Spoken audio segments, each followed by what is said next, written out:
ಸ್ಟೆಪ್ಪಿನ ಒಂದೊಂದು ಇಂಚಿನ ಬೆಳೆನೂ ನನಗೆ ಗೊತ್ತಿದೆ. ಕ್ಯಾಮ್ರಾ ಎಲ್ಲೇ ವರ್ಕ್ ಮಾಡಿ, ಟೆಕ್ನಿಷಿಯನ್ ಆಗಿ ವರ್ಕ್ ಮಾಡಿ, ಜೂನಿಯರ್ ಆರ್ಟಿಸ್ಟ್ ಆಗಿ ಮಾಡಿ, ಏನೇನು ಬೇಕು ಎಲ್ಲ ಕೆಲಸ ಮಾಡಿದ್ದೀನಿ. ಎಲ್ಲ ತೃಪ್ತಿಯಿಂದ, ಖುಷಿಯಿಂದ, ಸಮಾಧಾನದಿಂದ ಮಾಡಿದ್ದೀನಿ. ಸೊ ಇವತ್ತು ನಿಂತ್ಕೊಳ್ಳೋದಕ್ಕೆ ಇದ್ರ ಸಂಪೂರ್ಣ ಬೆಲೆ ನನಗೆ ಗೊತ್ತಿದೆ. ಅದು ನನಗೆ ಹೇಗೆ ವ್ಯಕ್ತಪಡಿಸಬೇಕು ಅಂತ ಗೊತ್ತಾಗ್ತಿಲ್ಲ. ಇದಕ್ಕೆಲ್ಲ ಕಾರಣ ಆದಂತ ನಮ್ಮ cinema producer Bharat sir.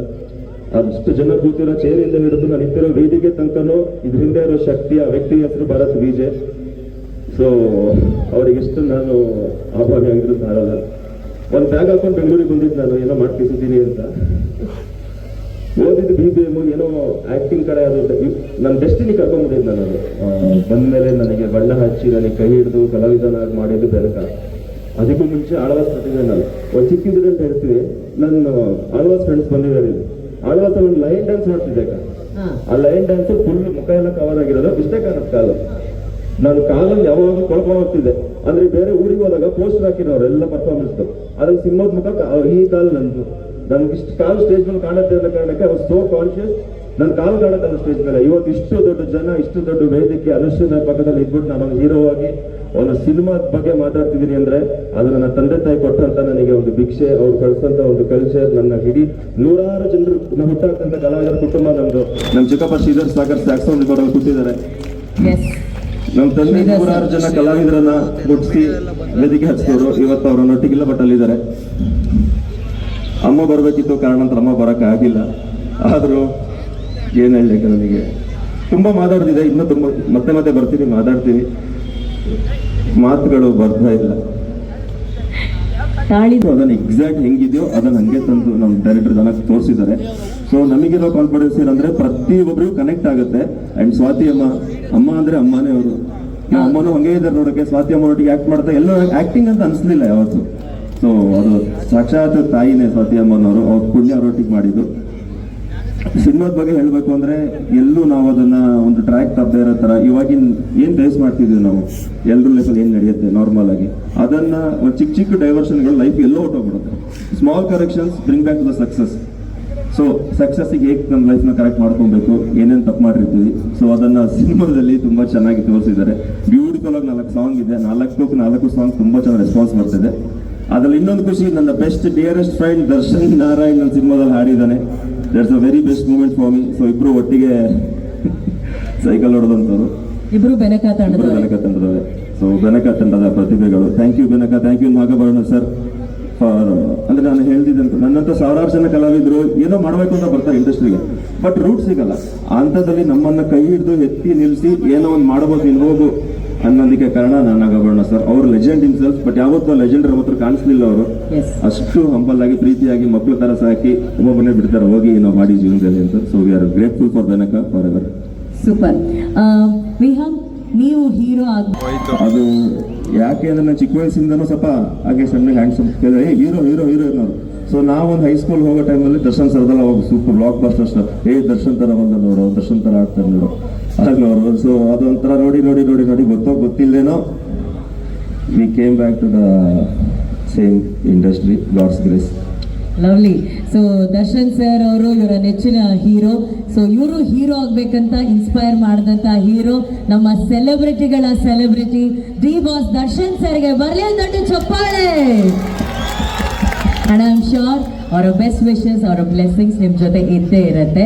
So ಈಗ ನೀವು ಇಲ್ಲಿದ್ದೀರಾ, ಸಿನಿಮಾ ಬಗ್ಗೆ ಮಾತಾಡಬೇಕು, ಬಟ್ ನನಗೇನೋ ಹೀರೋ ಇಲ್ಲಿದ್ದು ಖೇಲ ಬಗ್ಗೆ ಮಾತಾಡ್ತಾ ಇದ್ರು ಕೂಡ ಅಖೇಲ ಆಗಿ ನಿಂತಿದ್ದಾರೆ ಅಂತ ಅನಿಸ್ತಾ ಇದೆ. ಸೊ ನಿಮ್ಮ ಪಕ್ಕದಲ್ಲಿ ನಾಯಕಿನ ಕರೆದಂದ್ರೆ ಅದೊಂದು ಕಂಪ್ಲೀಟ್ನೆಸ್ ಬರುತ್ತೆ. ಒಂದು ಕಳೆ ಬಂದು ಹೋಗ್ತಿರ್ತೀವಿ. ಖೇಲ ಹೀರೋ ನೀವು ಬನ್ನಿ. ಈಗ ಇವರ ಜೊತೆಗೆ ಇನ್ನಷ್ಟು ಕಳೆಯನ್ನ ತುಂಬೋದಕ್ಕೆ ಸಿನಿಮಾದಲ್ಲಿ. ನಮಸ್ಕಾರ. ನಿಮ್ದು ಯಾವ ಊರು? ನಮ್ದು ಶಿವಮೊಗ್ಗ. ಶಿವಮೊಗ್ಗದ ಬೆಳಗಿನ ನೀವು ಅದ್ಭುತ. ಫಸ್ಟ್ ಆಫ್ ಆಲ್ ನಾಯಕ ನಟಿ ಅಂದ ತಕ್ಷಣ ಅವ್ರ ಬಾಯಲ್ಲಿ ಕನ್ನಡ ಕೇಳೋದೇ ನಮಗೆ ಖುಷಿ. ಕನ್ನಡದ ಸ್ಪೀಚ್ಲೆಸ್ ಆಗಿದ್ದೀನಿ, ಬಿಕಾಸ್ ಈ ವೇದಿಕೆ ನಂದು ಕನಸು.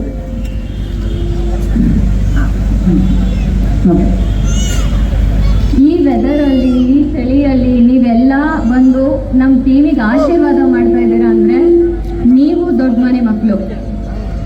ಆ್ಯಂಡ್ ನನ್ನ ಹೆಸರು ಆಶಿಕಾ ರಂಗನಾಥ್ ಅಲ್ಲ, ಆಶಿಕಾ ರಾಮ್. ಆ್ಯಂಡ್ ಈ ಒಂದು ಸಿನಿಮಾ ನನಗೆ ಲೈಫ್ ಕೊಟ್ಟಿದೆ ಆ್ಯಂಡ್ ದ ಎಂಟೈರ್ ಜರ್ನಿ ನನಗೊಂದು ಸ್ಟೆಪ್ಪಿಂಗ್ ಸ್ಟೋನ್, ಒಂದು ಸಕ್ಸಸ್ ಆಗೋಕ್ಕೆ ಏನು ಕಾರಣ. ಆ್ಯಂಡ್ ದೆನ್ ಭರತ್ ಸರ್ ಅವ್ರಿಗೆ ತುಂಬ ಥ್ಯಾಂಕ್ಸ್ ಹೇಳಕ್ಕೆ ಇಷ್ಟಪಡ್ತೀನಿ. ನೀವು ಏನೇ ಹೇಳಿದ್ರು ಇದ್ರ ಒಳಗಡೆ ಹೋಗ್ಬೇಕು ಆ ಥರ ಹೇಳಿ. ಹೌದು, ಅದು ಏನಂದ್ರೆ ಇಂಪಾರ್ಟೆಂಟ್ ವಿಚಾರಗಳು ಹೇಳ್ತಿದ್ರೆ ಅದಕ್ಕೆ. ಭರತ್ ಸರ್ ಬಗ್ಗೆ ಹೇಳ್ತಿದ್ರಿ. ಹಾಂ ಭರತ್ ಸರ್ ಬಗ್ಗೆ ಹೇಳ್ಬೇಕಂತಂದ್ರೆ ಭರತ್ ಸರ್ದು ಸಿನಿಮಾ ರಿಲೀಸ್ ಆದಾಗ ಆಡಿಯನ್ಸ್ ಹೇಳ್ತಾರೆ ಎಲ್ಲ ಅವ್ರು ಏನು ನಮಗೆ ಟ್ರೈನ್ ಮಾಡಿದಾರೆ ಅಂತ. ಓಕೆ, ಸೊ ನಿಮ್ಮ ಪಾತ್ರ ಏನು ಇದರಲ್ಲಿ? ನಮ್ಮದು ಕಾಲೇಜ್ ಲವ್ ಸ್ಟೋರಿ, ಆಮೇಲೆ ಅದು ಬ್ರೇಕಪ್ ಸ್ಟೋರಿ ಆಗಿ ಟರ್ನ್ ಆಗುತ್ತೆ. ಅದೆನ್ ಏನು ಅಂತಂದ್ರೆ ಎಲ್ಲರದು ರಿಯಲ್ ಲೈಫ್ ಸ್ಟೋರಿ, ಎಲ್ಲ ಗರ್ಲ್ಸ್ ಈಗ ಹೇಗಿದೆ ಜೆನ್ಸಿ, ಸೊ ಆ ಥರ ಕನೆಕ್ಟೆಡ್. ಸೊ ನೀವು ಜೆನ್ಸಿನಾ? ಹೌದು. ಹೌದಾ? 100%. ಅದಕ್ಕೆ ಈ ಸ್ಟೋರಿ ಕನೆಕ್ಟ್ ಆಗಿದೆ. ನಿಮ್ಗೆ ಅಷ್ಟು ಕನೆಕ್ಟ್ ಆಗ್ಬಿಟ್ಟಿದೆ ಹಾಂ ಈ ಸ್ಟೋರಿ, ಯಾಕಂದ್ರೆ ನೀವು ಜೆನ್ಸಿ, ಹೌದು. ನಾನು ಬರೀ Z. Twinkle twinkle little star ನನ್ನೆಪ್ಪ ಚಮಕಚಲಿ ಬಂದೋದ್ಲು ಸರ್, ಆ ಚಮಕಚಲಿ ಇವರೇ ಸರ್. ಏನದು ಇನ್ನೊಂದ್ಸಲ ಹೇಳಿ. ಟ್ವಿಂಕಲ್ ಟ್ವಿಂಕಲ್ ಲಿಟಲ್ ಸ್ಟಾರ್ ನನ್ನೆಪ್ಪ ಚಮಕಚಲಿ ಬಂದೋದ್ಲು ಸರ್, ಶೀಲ ಚಮಕಚಲಿ. ಓಹ್, ನೀವೇನಾ ಅದು? ಓಕೆ, ಸೊ ನೀವು ಹೇಳಿದ್ರಿ ಈ ಜೆನ್ಸಿ ಹೆಣ್ಮಕ್ಳ ಕಥೆ ಇದು, ಅವ್ರೆಲ್ರಿಗೂ ಕನೆಕ್ಟ್ ಆಗತ್ತೆ ಅಂತ. ಜೆನ್ಸಿ ಹೆಣ್ಮಕ್ಳು ಅಂದ್ರೆ ಏನ್ ಆಶಿಕಾ? ಅಂದರೆ ಅಷ್ಟು ಪೇಷನ್ಸ್ ಇರಲ್ಲ, ಮೈಂಡ್ ಚೇಂಜ್ ಆಗ್ತಾ ಇರತ್ತೆ ಅವ್ರಿಗೆ, ಲವ್ ವಿಷಯದಲ್ಲಾಗಲಿ ಫ್ರೆಂಡ್ಶಿಪ್ ವಿಷಯದಲ್ಲಾಗಲಿ. ಏನಂದರೆ ಆಟೋಮೆಟಿಕ್ ಚೇಂಜ್, ಅವ್ರು ಏನು ಮೈಂಡಲ್ಲಿ ಅಂದ್ಕೊಂಡಿರ್ತಾರೆ ಅದನ್ನು ನೆಕ್ಸ್ಟ್ ಮೂಮೆಂಟಲ್ಲಿ ಮಾಡಲ್ಲ. ಏನೋ ಆಲ್ರೆಡಿ ಸಿಚುವೇಶನ್ಶಿಪ್ ಆಗೋದು. ಏನು ಸಿಚುವೇಶನ್ಶಿಪ್ ಅಂದ್ರೆ? ಅದೇ ಎಲ್ಲ ಜೆನ್ಸಿ ಕೇಳಿಸ್ಕೊಂಬಿಡಿ, ನಮಗೆ ಜವಾಬ್ದಾರಿ ಇಲ್ಲ, ಅವ್ರೊಬ್ರೆ. ಏನು ಸಿಚುವೇಶನ್ಶಿಪ್? ನಂಗೆ ನಿಜವಾಗ್ಲೂ ಗೊತ್ತಿಲ್ಲ ಸರ್. ರಿಲೇಶನ್ಶಿಪ್ ಕೇಳಿದ್ವಿ ಸ್ವಾತಿ ಅಮ್ಮ, ರಿಲೇಶನ್ಶಿಪ್ ಕೇಳಿದ್ವಿ, ಟೈಟಾನಿಕ್ ಶಿಪ್ಪು ಕೇಳಿದ್ವಿ. ಈ ಸಿಚುವೇಶನ್ಶಿಪ್ ಏನು ಸಿಚುವೇಶನ್ಶಿಪ್ ಅಂದ್ರೆ ಆಶಿಕಾ ಅವರೇ? ಅಯ್ಯೋ ಆಶಿಕಾ ಅವರೇ, ನಮ್ಮ ಚಮಕಚಲೆ ಹೇಳ್ತಿದ್ದಾರೆ ಜೆನ್ಸಿ ಅವರಿಗೆ ಯಾವ ತರ ರಿಲೇಶನ್ಶಿಪ್ ಇದೆ ನಮಗೆಲ್ಲ ಗೊತ್ತಿರೋದು, ಹುಡುಗಿನ ಪ್ರೀತಿಸುವ ಮದುವೆ ಆದ ಲೈಫಲ್ಲಿ ಸೆಟ್ಲ್ ಆದವು ಅಂತ. ಆ ರಿಲೇಶನ್ಶಿಪ್ ಅಲ್ಲಿ 10 ತರ ವೆರೈಟಿನ ಅವ್ರು ಇದೆ. ಆ ವೆರೈಟಿ ಎಲ್ಲಾ ವೆರೈಟಿನೂ ಮ್ಯಾನೇಜ್ ಮಾಡುವಂತ ಕ್ಯಾಟಗರಿ ಜೆನ್ಸಿ ಅವರಿಗೆ ಕೆಪಾಸಿಟಿ ಇದೆ ಅಂತ ಅವ್ರದ್ದು ಹೆಮ್ಮೆಯಿಂದ ಹೇಳ್ಕೊಳ್ತಿದಾರಕ್ಕ ಅಷ್ಟೇ. 10 ತರ ವೆರೈಟಿ ಇರುತ್ತಾ? ಹೇಳಿ, ಒಂದೆರಡು ವೆರೈಟಿ ಹೇಳಿ. ನನಗೆ ಹೇಳಿ, ನಾನು ಪ್ರಶ್ನೆ ಕೇಳಿದ್ದು. ಮಾಡ್ತಾಯಿತ್ತು, so cute. Okay, when you cute. ಇದು ಫಸ್ಟ್ ಫಿಲ್ಮಾ ನಿಮ್ದು ಹೀರೋಯಿನ್ ಆಗಿ? ಇಲ್ಲ, ಇದು ಎರಡನೇ ಸಿನಿಮಾ. ಇದೆರಡನೇ ಸಿನಿಮಾನಾ? ಫಸ್ಟ್ ಸಿನಿಮಾ ಯಾವುದು? ಆಕ್ಟ್ 19 ಅಂತ, ಅದು ಕೂಡ ಶೂಟಿಂಗ್ ಆಗಿ ಕಂಪ್ಲೀಟ್ ಆಗಿದೆ, ರಿಲೀಸ್ ಆಗಿಲ್ಲ ಅಷ್ಟೇ. ಓಕೆ, ನಿಮ್ಗೆ ಹೀರೋಯಿನ್ ಆಗ್ಬೇಕನ್ನೋದು ದೊಡ್ಡ ಕನಸಾ? ಹೌದು. ಯಾವಾಗಿಂದ ಬಂತು ಈ ಕನಸು ನಿಮ್ಗೆ? ನಾನು ಮುಂಗಾರು ಮಳೆ ನೋಡ್ದಾಗಿಂದ. ಮುಂಗಾರು ಮಳೆ ನೋಡಿದಾಗ ನೀವು ಇನ್ನ ಮೊಲ ಸೈಜಲ್ಲಿ ಇರ್ತೀರ, ಚಿಕ್ಕ ಹುಡುಗಿ ಆಗಿರ್ತೀರ ನೀವು, ಅಲ್ವಾ? ಹೌದು, ನಾನು ಗೋಲ್ಡನ್ ಸ್ಟಾರ್ ಗಣೇಶ್ ಫ್ಯಾನ್. ಅದಕ್ಕೆ ಗೋಲ್ಡನ್ ಸ್ಟಾರ್ ಗಣೇಶ್ ಸರ್. ಓಹೋ, ಗಣೇಶ್ ಸರ್ ನೋಡಿ, ನಿಮ್ಮ ಫ್ಯಾನು. ನೀವು ಮುಂಗಾರು ಮಳೆ ಮಾಡಿದಾಗ ಮೊಲ ಸೈಜಲ್ಲಿದ್ದಂತ ಈ ಹುಡುಗಿ ನಾನೊಂದಿನ ಹೀರೋಯಿನ್ ಆಗ್ಬೇಕಂತ ಆಸೆ ಪಟ್ಟಿದ್ರು. ಸೊ ನಿಮ್ಮನ್ನ ಇನ್ಸ್ಪೈರ್ ಮಾಡಿದಂತ ಹೀರೋಯಿನ್ ಯಾರು? ಹೀರೋ ನೀವು ಹೇಳಿದ್ರಿ ಗೋಲ್ಡನ್ ಸ್ಟಾರ್ ಗಣೇಶ್ ಸರ್, ನಾನು ಹೀರೋಯಿನ್ ಆಗ್ಬೇಕು ಅಂತ. ಇದು ಪೂಜಾ ಗಾಂಧಿನೇ. ಪೂಜಾ ಗಾಂಧಿ ಅವ್ರು ನಿಮ್ಮನ್ನ ಹೀರೋಯಿನ್ ಆಗ್ಬೇಕಂತ ಇನ್ಸ್ಪೈರ್ ಮಾಡಿದ್ರು ಅವಾಗಿಂದಾನು? ಓಕೆ, ಆಂಡ್ರಿ. ಓಕೆ, ಆಮೇಲೆ ಎರಡು ಮೂರು ಹೇಳಿದ್ರಿ ನೀವೀಗ. ನನ್ಗೆ ಯಾವ ಸಿನಿಮಾ ನೋಡ್ತೀನಿ ಅವ್ರು ಇಷ್ಟ ಆಗ್ತಾರೆ. ನೆನಪಾಗ್ತಾ ಇಲ್ಲ ಅವ್ರಿಗೆ. ಇಲ್ಲ, ನಾನು ಯಾವ ಸಿನಿಮಾ ನೋಡ್ತೀನಿ ನಂಗೆ ಅವ್ರ ಫೇವ್ರೇಟ್ ಯಾವ ಸಿನಿಮಾ ನೋಡ್ತೀರಾ ಅವ್ರ ಫೇವ್ರೇಟ್ ಅವ್ರು ಇಷ್ಟ. ಅಂದ್ರೆ ಕೇರಳ ಸಿನಿಮಾ ನೋಡಿದ ತಕ್ಷಣ ಅವ್ರು ನಿಮಗೆ ಫೇವ್ರೇಟ್ ಆಗ್ಬಿಡ್ಬೇಕು ಇವಾಗ ಅಂತ ಇಂಡೈರೆಕ್ಟ್ ಆಗಿ ಹೇಳ್ತಿದ್ದಾರೆ ನಿಮಗೆ. ರೀಸೆಂಟ್ ಆಗಿ ಯಾವ್ದು ನೋಡಿದ್ರಿ ನೀವು? ಹಂಗಂದ್ರೆ ರೀಸೆಂಟ್ ಆಗಿ ನಾವು ನೋಡ್ತೀವಿ. ಇದು ಬಹಳ ಇದು ಬಹಳ ಜೆನ್ಯೂನ್ ಇದ್ದಾರೆ ಇವರು, ನಂಗೆ ಬಹಳ ಇಷ್ಟ ಆದ್ರಿ ನೀವು. ಆಮೇಲೆ ಇನ್ನೂ ಏನಾದ್ರು ಹೇಳಿ, ಚೆನ್ನಾಗಿದೆ ನೀವು ಮಾತಾಡ್ತಿದ್ರೆ ನಂಗೆ ಖುಷಿ ಆಗತ್ತೆ. ಹೇಳು. ನಿಜ ನಿಜ ನಿಜ. ನಿಮ್ಮ ಬಗ್ಗೆ ಕೇಳ ಬೇಡ, ನನ್ನ ಬಗ್ಗೆ ಏನು ಹೇಳ್ಬೇಡಿ. ನೀವು ಆಮೇಲೆ ಹೇಳ್ತೀರಾ, ನಾನು ತೊಟ್ಲಲ್ಲಿದ್ದಾಗಿಂದ ನಿಮ್ಮನ್ನ ನೋಡ್ತಾ ಇದ್ದೀನಿ ಮೇಡಮ್, ನಾನು ಅವಾಗಲೇ ಅನ್ಕೊಂಡೆ ನೀವು ಆಂಕರಿಂಗ್ ಮಾಡೋ ಪ್ರೋಗ್ರಾಮ್ ಅಲ್ಲಿ ನಾನು ನಿಂತ್ಕೊಬೇಕು ಅಂತ. ಆ ಥರ ಮೈಕ್ ಆಫ್ ಮಾಡೋದು ನೋಡಿದ್ರೆ ನನ್ನ ಬಗ್ಗೆ ಮಾತಾಡ್ತಾ ಇರ್ಬೇಕಾದ್ರೆ ಮ್ಯೂಟೇ ಮಾಡ್ಬಿಟ್ರಿ. You proud of me? Very proud. ಏನಾಯ್ತು? ಮನೇಲೆಲ್ಲ ನೋಡ್ತೀರ ನಮ್ಮ ಪ್ರೋಗ್ರಾಮ್? ಹೌದಾ? ಎಲ್ಲ ರಿಯಾಲಿಟಿ ಶೋ ಅಲ್ಲಿ ಇರಲ್ಲ. ಎರಡೇ ರಿಯಾಲಿಟಿ ಶೋ ಅಲ್ಲಿ ಅವಾಗಿಂದ ಇದ್ದೀನಿ ನಾನು. ಓಕೆ ಸರಿ, ಈಗ ಈ ವೇದಿಕೆಯಲ್ಲಿ ನಿಂತಿದ್ದೀರಾ, ನೀವು ಹೇಳಿದ್ರಿ ಯಾವ ಸಿನಿಮಾ ನೋಡಿದ್ರು ಕೂಡ ನನಗೆ ಆ ಸಿನಿಮಾದ ನಾಯಕ ನಾಯಕಿ ಬಹಳ ಇಷ್ಟ ಆಗ್ತಾರೆ, ಜೆನ್ಯೂನ್ ರೀಸನ್. ಓಕೆನಾ? ಈಗ ಈ ಸಿನಿಮಾ ಇಷ್ಟ ಆಗುವಂತ ಯಾವ ಅಂಶ ನಿಮಗ್ ಬಹಳ ಇಂಪಾರ್ಟೆಂಟ್ ಅಂತ ಅನ್ಸುತ್ತೆ? ಎಲ್ರಿಗೂ ಕೇಲ ಸಿನಿಮಾ ಇಷ್ಟ ಆಗೇ ಆಗತ್ತೆ, ಅದಕ್ಕೆ ಈ ಪಾಯಿಂಟ್ ತುಂಬಾ ಇಂಪಾರ್ಟೆಂಟ್ ಅಂದ್ರೆ ಹಾ ಎಂತ ಕ್ವೆಶನ್ ಕೇಳಿದಲ್ಲ ನಾನು. ನಾನು ಯಾವ್ದು ಹೈಲೈಟ್ ಮಾಡ್ತೀನಿ ಅಂದ್ರೆ ಸಂಗೀತ ಭಟ್ ಅವರು ಒಂದು ಕ್ಯಾರೆಕ್ಟರ್ ಅಲ್ಲಿ ಬರ್ತಾರೆ. ಆ ಕ್ಯಾರೆಕ್ಟರ್ ಬರೋಕ್ಕೆ ನಾನೇ ಕಾರಣ ಆಗ್ತೀನಿ. ಅಲ್ಲೂ ನಿಮ್ಮನ್ನೇ ನೀವು ಮುಂದೆ ಇಟ್ಟಿದ್ದೀರಾ. ಲವ್ಲಿ. 2 ನಿಮಿಷ ಬಿಟ್ರೆ ಇಡೀ ಸಿನಿಮಾ ಕಥೆ ಹೇಳ್ಬಿಡ್ತಾರೆ. ಪ್ರೀ ಲಾಂಚ್ ಅಲ್ಲೇ ಸಿನಿಮಾ ಲಾಂಚ್ ಮಾಡ್ತಾರೆ. ಆಡಿಷನ್ಗಾಗಿ ಕ್ಷಮೆ ಇರಲಿ. ನನ್ನಿಂದ ಬರ್ತಾರೆ. ಜನರಲ್ ನಾಲೆಡ್ಜ್ ತುಂಬಾ ಚೆನ್ನಾಗಿದೆ ಅಕ್ಕ. Current affairs, general knowledge beautiful ನಮ್ಮ ಹೀರೋಯಿನ್. ಹೌದಾ? Beauty with intelligence, I like that. Okay, ಇವತ್ತು ಆಶಿಕಾ ಇದ್ದಾರೆ, ಆಮೇಲೆ ವಿಹಾನ್ ಇದ್ದಾರೆ. ಲಾಸ್ಟ್ ಕ್ವೆಶನ್ ಆಶಿಕಾ, ನೀವು ಬಂದಾಗ ಹೇಳಿದ್ರಿ ನನ್ನ ಹೆಸರು ಆಶಿಕಾ ರಾವ್, ಆಶಿಕಾ ರಂಗನಾಥ್ ಅಲ್ಲ ಅಂತ. ಯಾಕೆ ಹೇಳಿದ್ರಿ ಅಂದ್ರೆ? ತುಂಬಾ ಜನ ಹೇಳ್ತಾರೆ ಆ ತರ, ನಿಮ್ಮನ್ನ ಆಶಿಕಾ ರಂಗನಾಥ್ ಅನ್ಕೊಂಡ್ಬಿಟ್ರಾ? ರಂಗನಾಥ ಅಂತ ಹೇಳ್ತಾರೆ. So no, I am Ashika Rao. No, she is not Ashika Ranganath, she is Ashika Rao. ಕೇಲ ಚಿತ್ರದ ಹೀರೋಯಿನ್ ಆಶಿಕಾ ರಾವ್. ಸೊ ಆಶಿಕಾ ರಾವ್ ಅವರಿದ್ದಾರೆ, ವಿಹಾನ್ ಇದ್ದಾರೆ. ನಾವ್ ಯಾಕೆ ಆ ಡ್ಯುಯೆಟ್ ಸಾಂಗ್ಗೆ ಒಂದೆರಡು ಸ್ಟೆಪ್ಸ್ ಹಾಕ್ಬಾರ್ದು ಅಲ್ವಾ? I love what you very. ಕಷ್ಟಪಟ್ಟು ನೋವು ಅನುಭವಿಸಿ ಆಮೇಲೆ ಹಿಂದೆಗಡೆ ಆಡ್ಕೊಂಡು ಮುಂದೆ ಇವತ್ತು ಬಂದು ಹುಟ್ಟಿದ ಹಬ್ಬದ ದಿವಸನೇ ನಾನು ಏನೋ ಪ್ರೂವ್ ಮಾಡ್ಕೊಂಡಿದ್ದೀನಿ ಅಂತ ತೋರ್ಸಕ್ ಬಂದಿದ್ದೀನಿ. ಬರ್ಡೇ ಪಾರ್ಟಿ ಎಲ್ಲಿ ಅಂತ ಕೇಳ್ತವ್ರೆ ಸರ್ ಬಾಯ್ಸ್. ಪಾರ್ಟಿ ಆದಷ್ಟು ಅಲ್ಲ, ನಾನು ಕೇಳಿಲ್ಲ ಸರ್. ಆಗಿದೆ ಒಂದು ಸಣ್ಣದಾಗಿ ಪಾರ್ಟಿ. ಓ, ನೈಟಿಂದಾನೇ ಸ್ಟಾರ್ಟ್ ಮಾಡಿದ್ದೀರಾ? ನೈಟಿಂದಾನೇ ಪಾರ್ಟಿ ಸ್ಟಾರ್ಟ್ ಮಾಡಿದ್ದಾರೆ. ಲವ್ಲಿ. ಭರತ್ ಸರ್, ಹುಟ್ಟಿದ ಹಬ್ಬ ದಿವಸ ಒಂದು ಹೆಜ್ಜೆ ವೇದಿಕೆ ಮೇಲೆ ಬಂದು ನಿಮ್ಮ ಕನಸನ್ನ ಕೂಸನ್ನ ನೀವು ಇಲ್ಲಿ ಪರಿಚಯ ಮಾಡಿಕೊಟ್ಟಿದ್ದೀರಾ. ನಿಮ್ಮ ಮುಂದಿನ ಎಲ್ಲ ಹೆಜ್ಜೆಗಳಿಗೂ ಶುಭವಾಗಲಿ, ಆ ಎಲ್ಲ ಕನಸುಗಳು ನನಸಾಗಲಿ ಅಂತ ನಾವು ಈ ಬರ್ಡೇ ದಿವಸ ಆಶಿಸ್ತೀವಿ. ನಿಮ್ಮ ಜೊತೆ ನಾನು ಮತ್ತೆ ಮಾತಾಡ್ತೀನಿ, ಓಕೆನಾ? And once again happy birthday sir. Thank you, thank you. ಅಂತ ನನಗೂ ಗೊತ್ತಿರಲಿಲ್ಲ. ಏನಾಯ್ತು ನಮ್ಮ ಅಪ್ಪಗೆ ಅಮ್ಮಗೆ ಯಾರು ಏನೂ ಗೊತ್ತಾಗಿಲ್ಲ. ಆಮೇಲೆ ಹೋಗ್ತಾ ಹೋಗ್ತಾ ನಾನೇ ಒಂದು ಅರ್ಥನ ಕಂಡುಹಿಡ್ಕೊಂಡೆ. ಏನು? ಕಾಕು ಅಂದ್ರೆ KAKU, it's a kit of art and kind of unique. ನಾವ್ ಎಷ್ಟೇ ದೊಡ್ಡವರಾದ್ರೂ ಕಲೆಗೆ ನಾವು ಚಿಕ್ಕವರು, ಆದ್ರೂ ಸ್ವಲ್ಪ ವಿಚಿತ್ರ ಡಿಫ್ರೆಂಟ್ ಆಗಿರ್ಬೇಕು ಅಂತ ನಾನು ಹತ್ರ ಇಟ್ಕೊಂಡೆ. ಕಾರ್ತಿಕ್ ಕಾಕು ಅವರೇ, ಸೊ ಕೇಲ ಚಿತ್ರದಲ್ಲಿ ನಿಮ್ಮ ಪಾತ್ರದ ಬಗ್ಗೆ ಹೇಳಿ ಪ್ಲೀಸ್. ಎಸ್, ಎಲ್ಲ ಒಬ್ಬ ಸ್ನೇಹಿತರಿಗೂ ಒಬ್ಬ ಕಾಲೇಜವನಾಗಿರ್ಬೋದು, ಅವನ ಸುಖದಲ್ಲಾಗಿರ್ಬೋದು ದುಃಖದಲ್ಲಾಗಿರ್ಬೋದು ಒಬ್ಬ ಇದ್ದೇ ಇರ್ತಾನೆ. ಅವ್ರ ತಾಯಿಗೆ ಒಬ್ಬ ಅಚ್ಚುಮೆಚ್ಚಾಗಿ ಒಬ್ಬ ಇರ್ತಾನೆ. ಎಲ್ಲರಿಗೂ ನಮಸ್ಕಾರ.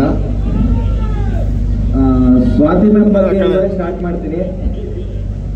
ಅವ್ರ ಹೆಸರು, ಒರಿಜಿನಲ್ ಹೆಸರು ರೂಪಲತಾ ಅಂತ. ನನ್ನ ರಿಯಲ್ ತಾಯಿ ಹೆಸರು, ನಮ್ಮ ತಾಯಿ ಹೆಸರು ಹೇಮಲತಾ, ನಮ್ಮ ರಿಯಲ್ ತಾಯಿ ಹೆಸರು ರೂಪಲತಾ. ಸೊ ಇದೊಂದು ಖುಷಿ ಇದೆ. ಆಮೇಲೆ ನಾನು ಯಾವುದೇ ಸಿನಿಮಾ ಸ್ಟಾರ್ಟ್ ಮಾಡಿದ್ರು ಒಂದು ತಾಯಿ ಕ್ಯಾರೆಕ್ಟರ್ ಇದೆ ಅಂತಂದ್ರೆ ಫಸ್ಟು ನಾನು ಫೋನ್ ಮಾಡಿದ್ರೆ ಮ್ಯಾಮ್ ಸೊ ಹಿಂಗೆ ಸ್ಟಾರ್ಟ್ ಮಾಡ್ತಾ ಇದ್ದೀನಿ ಮ್ಯಾಮ್ ಅಂತ ಹೇಳ್ತೀನಿ. ಸರಿ ಸರ್ ಆಯಿತು, ಡೇಟ್ಸ್ ಕೊಡಿ, ನೀವು ಅದು ಬಿಟ್ಟು ಪೇಮೆಂಟ್ ಎಷ್ಟು, ಸ್ಟೋರಿ ಏನು ಕೇಳಲ್ಲ. ಸ್ಕ್ರಿಪ್ಟು ಸ್ಪಾಟಾಗಿ ಬಂದಾಗ ಸ್ಕ್ರಿಪ್ಟ್ ಕೊಡ್ತೀನಿ. ಸರಿ ಸರ್ ಓಕೆ ಅಂತಾರೆ. ಅದಾದಮೇಲೆ ಒಂದು ಸೀನ್ ಮಾಡಿದ್ದೀನಿ. ಆ ಸೀನ್ ಸ್ವಲ್ಪ ಸಸ್ಪೆನ್ಸ್ ಇದೆ. ಆ ಸೀನ್ಗೆ ಅವ್ರಿಗೆ ಪರ್ಮಿಷನ್ ಕೇಳಿರಲಿಲ್ಲ ನಾನು. ಪರ್ಮಿಷನ್ ಕೇಳಿದೆ, ಯಾಕಂದರೆ ಸ್ಟೋರಿನೇ ಹೇಳಿರಲಿಲ್ಲ. ಪರ್ಮಿಷನ್ ಕೇಳಿದಿರ ನಾನು ಶೂಟ್ ಮಾಡಿದ್ಮೇಲೆ ಒಂದೇ ಮಾತು ಹೇಳಿದ್ರು, ಸರ್ ನಾನು ನನ್ನ ಮಗನ ನೋಡಿದೆ ಸರ್ ಇವತ್ತು ಹೆಂಗಿರ್ತಾನೆ ಮುಂದಕ್ಕೆ ಅಂತ ಹೇಳಿದ್ರು ನನಗೆ. ಅದು ತುಂಬ ಖುಷಿ ಆಯಿತು. ಆ್ಯಂಡ್ ಫಸ್ಟು ನಾವು ಶೂಟ್ ಸ್ಟಾರ್ಟ್ ಮಾಡಿದ್ದು ಉತ್ತರಾಖಂಡಲ್ಲಿ. ಮಾರ್ಚ್ ಟೈಮಲ್ಲಿ ಹೋಗಿದ್ವಿ. -8 ಡಿಗ್ರಿ ಇತ್ತು. ಮಾರ್ಚ್ 6th ಇರ್ಬೋದು, last year March 6th 7th ಹೋಗಿದ್ವಿ. -8 ಡಿಗ್ರಿ ಇತ್ತು. ನಮಗೆ ಜಾಕೆಟ್ ಹಾಕ್ಕೊಂಡು ಎಷ್ಟೇ ಕವರ್ ಮಾಡ್ಕೊಂಡಿದ್ರು ನಮ್ಮ ಕೈಲಿ ಇರೋಕ್ಕಾಗ್ತಿಲ್ಲ. ಅಂಥದ್ರಲ್ಲಿ ನಮ್ಮ ಹೀರೋ ಮತ್ತು ಹೀರೋಯಿನ್ನು ನಮ್ಮ ರಾಜು ಮಾಸ್ಟ್ರು ಅದೇನು ಕಾಸ್ಟ್ಯೂಮ್ಸ್ ಮಾಡಿದ್ರು ಸೂಪರಾಗಿ ಮಾಡಿದ್ರು. ಅವರಿಗೆ ತುಂಬ ಅದ್ಭುತವಾಗಿ ಮಾಡಿದರು. ಅದನ್ನು ಮುಗಿಸ್ಕೊಂಡು ಮೈಸೂರು ಸ್ಕೆಡ್ಯೂಲ್ ಸ್ಟಾರ್ಟ್ ಮಾಡಿದ್ವಿ. ಅಲ್ಲಿ ನಮ್ಮ ಯಜಮಾನರು ಸಂದೇಶ್ ನಾಗರಾಜ್ ಅವರು ನಮಗೆ ತುಂಬ ಸಪೋರ್ಟಿವ್ ಆಗಿ ನಿಂತ್ಕೊಂಡು ಒಂದು ಪರ್ಮಿಷನ್ ಇರಲಿ ಏನೇ ಇರಲಿ, ಒಂದು ಅವರ ಹೋಟೆಲ್ ಇದೆ ಸಂದೇಶ್ ಪ್ರಿನ್ಸ್ ಅಂತ ಹೇಳಿ. ಆ ಸಂದೇಶ್ ಪ್ರಿನ್ಸ್ ಎದುರುಗಡೆನೆ ಒಂದು ಗ್ಲಾಸ್ ಹೌಸ್ ಇದೆ. ಆ ಗ್ಲಾಸ್ ಹೌಸ್ ಬೇಕು ಯಜಮಾನ್ರೆ ನನಗೆ ಅಂತಂದೆ. ಸರಿ ಆಯ್ತಿರೋ ಅಂದ್ಬಿಟ್ಟು ಇಮ್ಮಿಡಿಯೇಟ್ 5-10 ಮಿನಿಟ್ಸ್ ನಂಗೆ ಅಲ್ಲಿ ಪರ್ಮಿಷನ್ನೇ ಕೊಡಿಸ್ಬಿಟ್ಟೆ. ಅದು ತುಂಬ ಅದ್ಭುತವಾಗಿ ಬಂದಿದೆ ಆ ಸೀನು. ಅದಾದಮೇಲೆ ನಾವು ಬೆಂಗಳೂರಲ್ಲಿ ಸ್ಟಾರ್ಟ್ ಮಾಡಿದ್ವಿ. ನಮ್ಮ ಸೀನಿಯರ್ ಪ್ರೊಡ್ಯೂಸರ್ ಸಿಂಹಾದಿಯ ಸಿಂಹ ಪ್ರೊಡ್ಯೂಸರ್ ವಿಜಯ್ ಕುಮಾರ್ ಸರ್ ಅವರ ಮಗ ಪವನ್ ಸರ್ ಅವರು ತುಂಬ ಹೆಲ್ಪ್ ಮಾಡಿದ್ರು ನಮಗೆ. ಅವ್ರದ್ದು ಒಂದು ಪಬ್ ಇದೆ ಗಲ್ಪ್ ಅಂತ ಹೇಳಿ, ಆ ಗಲ್ಪ್ ಪಬ್ನೇ ನಮ್ಮ ಇಂಟ್ರೋಲ್ ಬ್ಲಾಗ್ ಸೀನ್ಗೋಸ್ಕರ ನಾನು ಶೂಟ್ ಮಾಡಬೇಕು ಅಂದಾಗ ಏನೂ ಯೋಚನೆ ಮಾಡಲಿಲ್ಲ. ಸರಿ ಆಯ್ತು ಕೊಡ, ಮಾಡೋ ಬರ್ತಾ ನೀನು ತಲೆ ಕೆಡಿಸ್ಕೋಬೇಡ ಅಂತ ಹೇಳಿ 2 days ಯಾರೂ ಮಾಡಲ್ಲ, 2 ದಿವಸ ಒಂದು ಪಬ್ ಶಟ್ ಡೌನ್ ಮಾಡ್ಬಿಟ್ಟು ನಮ್ಗೆ ಕೊಟ್ಟಿದ್ದಾರೆ. ಯಾಕಂದ್ರೆ ಪಬ್ ಅಂದಮೇಲೆ ಈವ್ನಿಂಗ್ ಟೈಮ್ಸೇ ಅದು ಏನಂತಾರೆ ಕಸ್ಟಮರ್ಸ್ ಬರೋದು. ಸೊ ಅಂಥ ಟೈಮಲ್ಲಿ ನಮಗೆ 2 ದಿವಸ ನೈಟ್ ಹೊತ್ತೇ ನಮಗೆ ಶೂಟ್ ಮಾಡೋಕ್ಕೆ ಕೊಟ್ಟಿದ್ರು. Thank you Pavan sir. ಹಾಗೆ ನಮ್ಮ ದರ್ಶನ್ ಸರ್ಗೂ ಅವ್ರ ಜೊತೆ ಅವರು ತುಂಬ ಹೆಲ್ಪ್ ಮಾಡಿದ್ದಾರೆ. ಆಮೇಲೆ ನಾನು ಏನೇ ಒಂದು ಮಾಡಕ್ಕೆ ಹೋದ್ರು ಡಿ ಬಾಸ್ ನೋಡಿ ಅಂತ ಹೇಳ್ಬಿಟ್ಟು ಅವ್ರಿಗೆ ಹೇಳ್ತೀನಿ, ನಾವು ಕರಿತೀವಿ ಡಿ ಬಾಸ್ ಅಂತ, ದರ್ಶನ್ ಸರ್ ಅಂತ, ಅದೊಂದು ಫೀಲಿಂಗ್ ಇದೆ ನನಗೆ. ಅವ್ರು ಹೆಲ್ಪ್ ಮಾಡಿದ್ರು. ಅದಾದಮೇಲೆ ನಮ್ಮ ಜ್ಞಾನಮೂರ್ತಿ ಸರು ಅವರು ಅಷ್ಟೇ 21st ಅಮಿಟ್ಮೆಂಟ್ ಅಂತ ಹೇಳಿ ಇಂದ್ರಾನಗರ ಒಂದು ಪಬ್ ಇದೆ. ಸೊ ಆ ಪಬ್ಬಲ್ಲಿ ಶೂಟ್ ಮಾಡಬೇಕಾದಾಗ ಅಷ್ಟೇ ತುಂಬ ರಿಸ್ಕ್ ತಗೊಂಡು ಅವ್ರು ಕೊಟ್ಟಿದ್ದಾರೆ ನಮಗೆ ಒನ್ ಡೇ ಶೂಟ್ ಮಾಡೋಕ್ಕೆ. Thank U G. ಅದಾದಮೇಲೆ ನಾವು ಇಲ್ಲಿ ಕೆಂಗೇರಿ ಬಿಟ್ಟು ನಾವು ಆಚೆ ಹೋಗಿಲ್ಲ, ಇಷ್ಟೇ ನಾವು ಬೇರೆ ಕಡೆ ಮಾಡಿರೋದು. ಇನ್ನು 80% ಆಫ್ ದ ಮೂವಿ ನಮ್ಮ ಏರಿಯಾಲೇ ನಾನು ಮಾಡಿದ್ದೀನಿ. ಅಂಗಡಿ ಬೀದಿ, ಕೆಂಗೇರಿ ಅಂಗಡಿ ಬೀದಿ ಬಿಟ್ಟಿಲ್ಲ, ಅದು ಬಿಟ್ಟರೆ ಆಕಿಪಿಕ್ಕಿ ಕಾಲೋನಿ ಬಿಟ್ಟಿಲ್ಲ, ಆಮೇಲೆ ಶಿರ್ಕೆ ರೋಡು ಎಲ್ಲ ಕಡೆ ಇಡೀ ಕೆಂಗೇರಿ ನಾನು ಸಿನಿಮಾ ನೋಡ್ಬೋದು. ಅದಲ್ದಿರೋ ಗಾಂಧಿನಗರ ಕೆರೆ, ಹೊಸಕೆರೆನೂ ಶೂಟ್ ಮಾಡಿದ್ದೀವಿ. ಎಷ್ಟೋ ಜನ ಗೊತ್ತಿಲ್ಲ ನಮ್ಮ ಸಿನಿಮಾದಲ್ಲಿ ಆಕ್ಟಿವ್ ಮಾಡಿರ್ಬೋದು, ಸಿನಿಮಾ ನೋಡಿ ಗೊತ್ತಾಗುತ್ತೆ. ಎಲ್ಲೋ ಅಂಗಡಿಯಲ್ಲೋ ಕಾರಲ್ಲೋ ಬೈಕಲ್ಲೋ ಪಾಸ್ ಆಗ್ತಿರ್ತೀರ. ಸೊ ಎಲ್ಲದಕ್ಕೂ ಇದಕ್ಕೆ ನಮಗೆ ಸಪೋರ್ಟಿವ್ ಆಗಿ ನಿಂತಿದ್ದು ನಮ್ಮ ಕೆಂಗೇರಿ ಪೊಲೀಸ್ ಠಾಣೆಯವರು. ನಾನು ತುಂಬ ಥ್ಯಾಂಕ್ಸ್ ಹೇಳ್ತೀನಿ ನಮ್ಮ ಜಗದೀಶ್ ಸರ್ಗೆ. ನಮಗೆ ತುಂಬ ಸಪೋರ್ಟಿವ್ ಆಗಿ ಇಡೀ ಕೆಂಗೇರಿ ಸ್ಟೇಷನ್ ನಿಂತ್ಕೊತು, ಇವತ್ತು ನಿಂತಿದೆ. ಸೊ ಈ ಸಿನಿಮಾ ಮೊದಲನೇ ಹಂತದಿಂದ ಕೊನೆ ಹಂತದವರೆಗೂ ಕೆಂಗೇರಿ ಪೊಲೀಸ್ ಠಾಣೆ ನಮಗೆ ತುಂಬ ಸಪೋರ್ಟಿವ್ ಆಗಿ ನಿಂತಿದೆ. Thank you so much.